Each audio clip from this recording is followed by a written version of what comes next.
Так, а теперь у нас, если собака ананас. Ананас ест у нас собака? Ну как же? Ведь она ж по цвету ананас. Разве не похоже на ананас? Все у нас есть собака. После соленых огурцов, мне кажется, ананас вообще хорошо заходит. Вообще, ну как цитрус.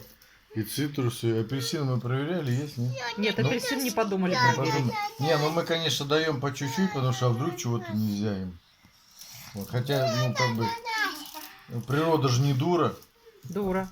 Почему дура? Если бы это нельзя было, она бы этого не ела.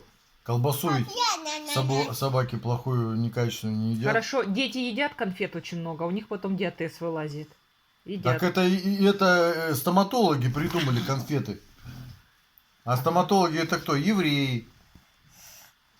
Поэтому евреи-то они, что не напридумывают. Охраняет ананас. Лишь бы это самое. Ананас свинки. Без штанов оставить. Вот. Так, ну все. Ну-ка.